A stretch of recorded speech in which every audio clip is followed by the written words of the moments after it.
With the in-season tournament being over and the Lakers claiming the championship and LeBron James winning the first in-season tournament, now is the time for me to tell you my pros and cons for what I think about the in-season tournament. We're going to get right into it. Before, please like and subscribe to my channel. Once again, thank you guys. You guys been checking out my shorts more than my full videos. So if you guys can, check out my full videos as well. Like I said, content's going to keep coming out. I love basketball, and I love that you guys are checking it out and giving your time to me. I really appreciate it.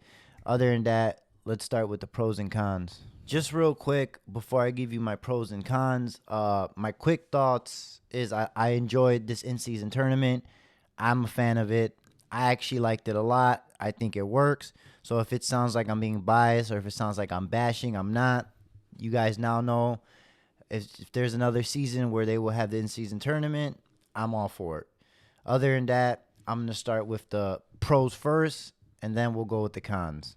All right, so the first pro, which should be the obvious pro, and it may not be to the players, but I think any human being or normal person, no matter how rich, poor level of finances you are at. But the first pro is the $500,000.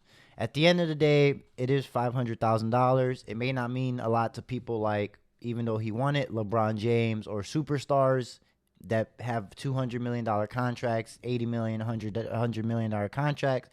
But it does mean a lot to the young guys. It does mean a lot to players who are pretty much fighting for contracts or need more money because they got a veteran minimum or they're on their rookie deal. At the end of the day, it's a free $500,000 if you win the tournament. I don't see why someone would not want that. So that's the first obvious pro.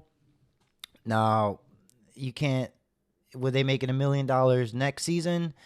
I think they should. They should probably up it to $1 million, depending how good the in-season tournament does and brings the money. But other than that, yeah, so that's my first pro. Okay, my second pro on the list would be the exposure.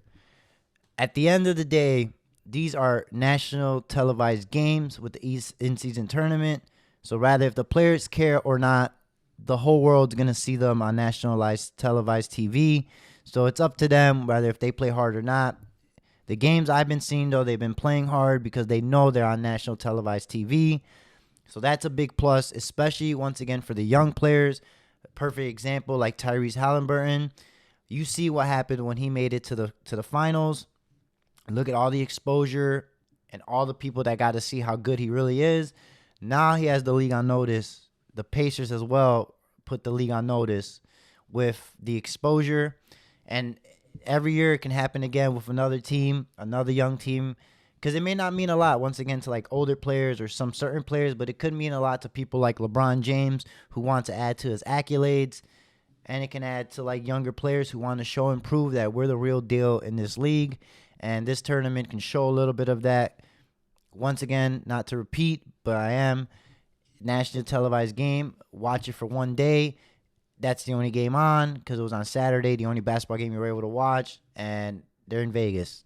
Love it. That's my pro number 2. Number 3, the atmosphere, the intensity of the games.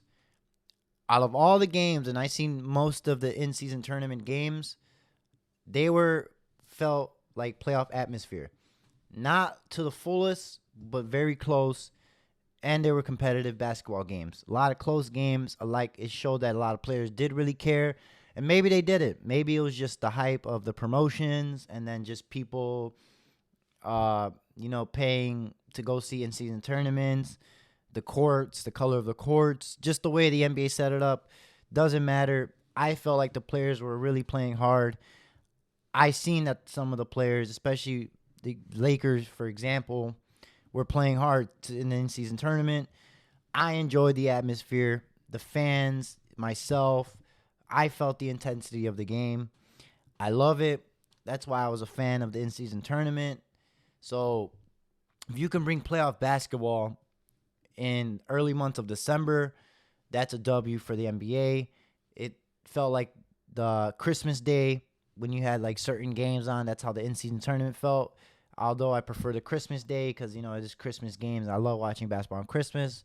But, yeah, the atmosphere, the intensity, and the competitiveness of the basketball games. Loved it. Definitely a pro. Number 4, and by the way, I'm only doing 5 for each side, but number 4 for the pros is they played in Vegas. It was a tournament in Vegas, and for betting. I placed some bets on the in-season tournament. I like that the betting was more involved. A lot of people betted more because it's a tournament game. It's in Vegas. I like to bet on sports. I'm sure a lot of other people were betting on this in-season tournament. So I like that it helped with the betting wars and able to, like I said, to catch an important game to make some money on. When the stakes are high and when a game is, it's not like important as a playoff game, but of importance during the season, I love it in all aspects that everyone can make money on it or lose money on it. But just to have the betting on just an in-season final game or the conference, this one's quick, but I loved it. Big fan, and next year I'm going to bet again on the in-season tournament. So, because it's different when you bet on, like, different regular games, even though technically these are regular games, like LeBron said, but it's better and easier to keep up with, especially with betting. So that's my number 4. And then last but not least, number 5, I actually like the scheduling of it, meaning the days. I'm not a basketball player. I don't know nothing about how they're scheduling the NBA, all that works, but I could tell you as a person watching it and that has a full-time job, I like that the games were played, the in-season tournament games were played at a certain day, certain date, and then when it got closer to the semifinals, quarterfinals, finals, there was no other basketball games. I enjoy that they made it specifically those days for those games, because if it was like other basketball games on top of the quarterfinals, the finals, it would have just been hard to keep up with all that. And then if your team wasn't in the in-season tournament, you're not even going to watch it. You're just going to watch your team play that same day as in the other teams that made the tournament playing. So I like that they kept it one day. This is for the in-season tournament championship.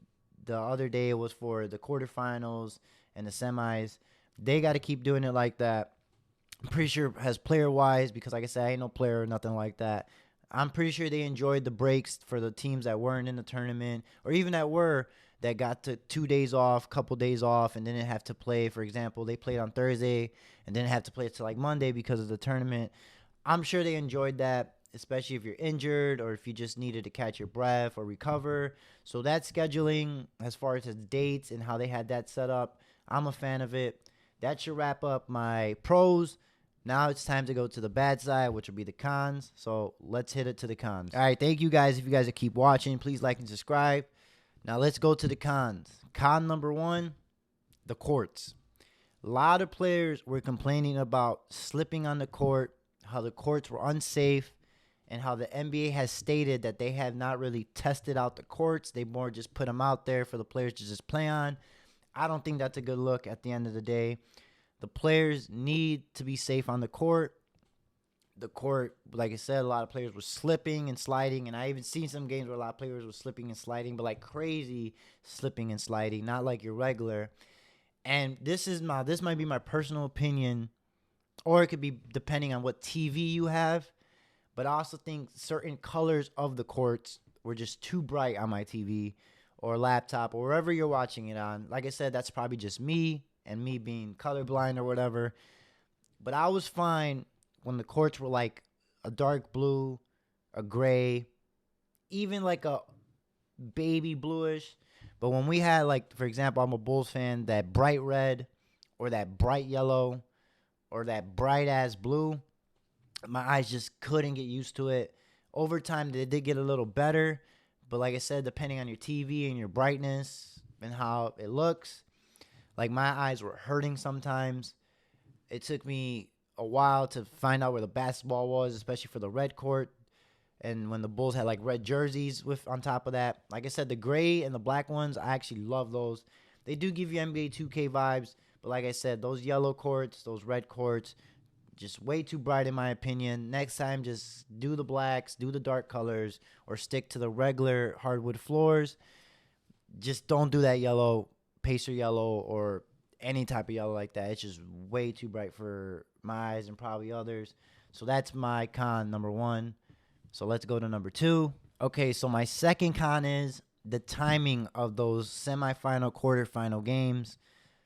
At the end of the day, on the weekdays, it's hard to watch a game. Like, this might be myself or a lot of working people.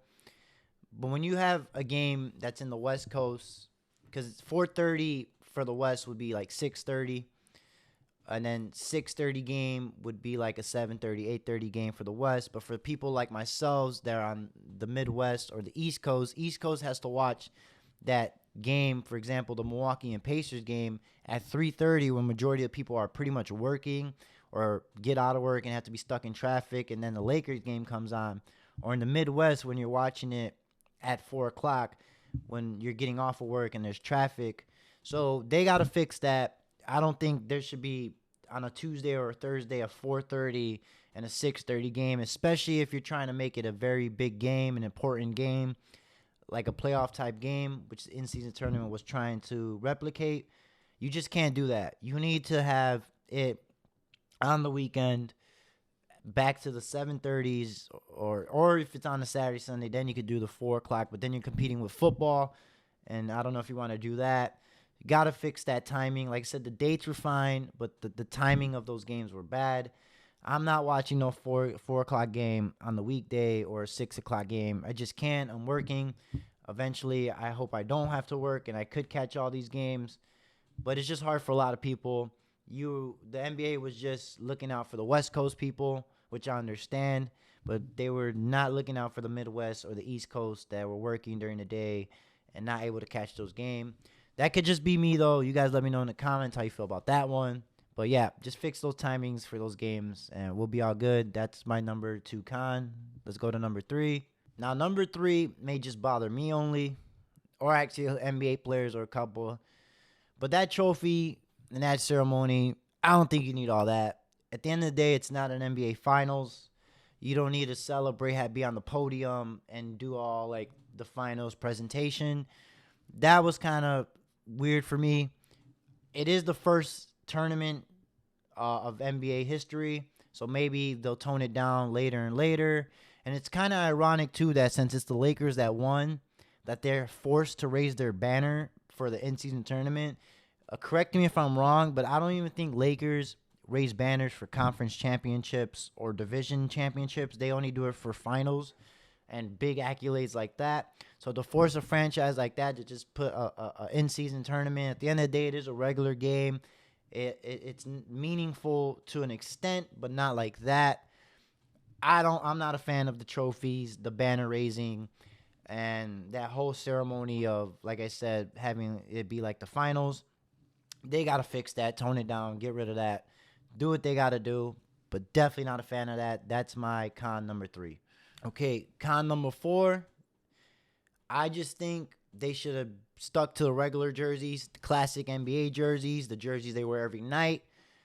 I'm not a fan of these new jerseys. I think majority of them, maybe besides the Clipper one, are horrible. I don't like these new jerseys. Not a fan of these city jerseys. They should have just kept it classic. Wear your classic Laker jersey. Wear your classic Pacer jersey. And they did, don't get me wrong, in some in-season tournament, but they were pushing the court and those jerseys a lot. Just not a fan of it. Like I said, let's keep it classic with the hardwoods and the jerseys. I don't want to see these colored jerseys, all that, in in-season tournament. That's just me again, but like I said, most of those jerseys were just horrible, not good looking. So please, if we can, majority of the games have regular jerseys because I love the classic fits, and you'll be all right with me. That's number 4, and let's go to my final, number 5 of cons. And then my 5th con, which will be kind of 2 things in a way, but I just think the $500,000 is not enough. With a little trophy is not enough. It needs to be $1 million, because $1 million, no matter if you're, like I said, a LeBron James contract or a superstar contract to the lower, will make you hoop no matter who you are. $500,000 to me is more than the world and to any regular person, but to NBA players, it is just $500,000. So if they up it to a million, or they should have put it to a million, stakes would have been even more higher. Because I remember in an interview when Zion and Brandon Ingram after a game, they were asked what they're going to do in Vegas, and they laughed and smiled, the meaning they're going to do crazy shit and probably party. So that's telling me that half the players take it serious and half don't. You need to find a happy medium where majority of the players take it serious, so you get those intense games, even though we did. Because LeBron took it serious, even though he was joking around. But you're going to have players like that. But if you up it to like $1 million, they're going to take it serious. And if you just add more incentives than just, like I said, a little in-season tournament trophy and banner you're forced to have, and 500, then players like Zion themselves might take it serious too, or maybe not. But they have to, there's a lot they got to work on. You know, the in-season tournament overall was good, but they have to figure out, like I said, bump it to $1 million. Don't go more than that, and I think you're solid. Every player will be happy to try to compete for $1 million. I mean, who wouldn't? Other than that, those are my pros and cons. I am a fan of the in-season tournament. Next year, I want to see it again. Let's not forget, too, though, main reason for this, too, is because the NBA is coming up with a new TV deal. So they needed to spice things up during the season because they've been struggling with viewers during the NBA season. So this is the reason why they had the in-season tournament. It worked for most of us. Just make it better. Keep it going. And you had no complaints with me. Other than that, let me know what you guys think in the comment below. I'll catch you guys later.